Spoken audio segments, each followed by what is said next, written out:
المذاكرات الغير المستقيم. How are you?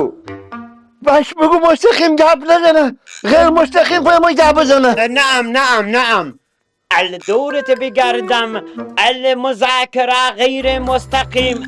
به من گفت، من به این گفت مستقیم. لا غیر المستقیم.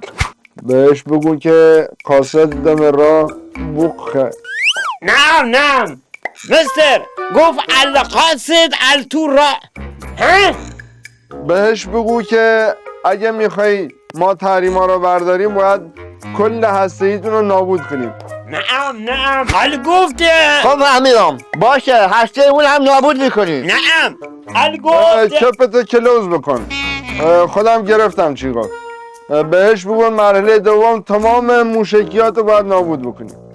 نعم گفت. فهمیدم، ما چطوری از خودمون دفاع کنیم، ایش مقصد بازیه. نعم کلوز. خودم گرفتم. بگو با خفیف، فقط خفیف از خودتون دفاع کنید. تازه باید لیست تمام دانشمنداتون هم ما بدین.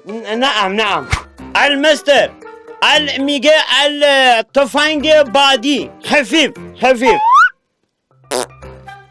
از خودتان دفاع کرد. بعد لیست دانشمندان هسته‌ای داد به مستر ترامپ، داد به ایشون. اوکی حبه تا فکر بکنم. وقت نیست. چه حس بکنم؟ بگو باشه جهنم زرم. باشه میخوای پک تفنگ خفیف علی خود دفاع کنی؟ می کدوم تو سرته؟ المحکم المقاوم. ای جمال خادر، نعم تو داری چی بهش میگی؟ لا یک دقیقه اصحاب داشته باش. مذاکره درست نعم اوکیش کن.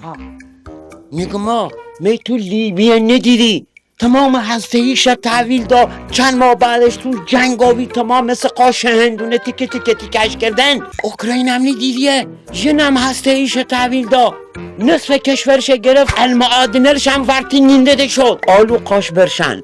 شما نصف بدبختیاتونا فقط به خاطر ای بی عقلیل خودتونه.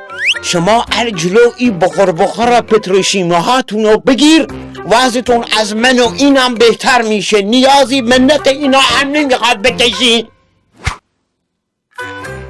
اصلا به تو چه؟ مال خوبونه، احتیاج داری، میخوایم بریمش تا بره، به تو مربوط هم نی.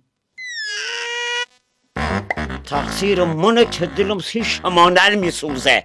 وقت همه گرفتم و اومدم پی آلو اوپزی مثل تو سی کل میکنم. همی حقتونه که هی هر 8 سال بیاین اینجا و امضا کنین و این شرش بده. هی بیاین 8 سال بگذره امضا کنه یه شر بده، امضا کنی شر بده، امضا کنی شر بده، تا آخرش خودم شر. یه مذاکره نمیخواد، هر بله میخواد سرش بیا. اللقاء.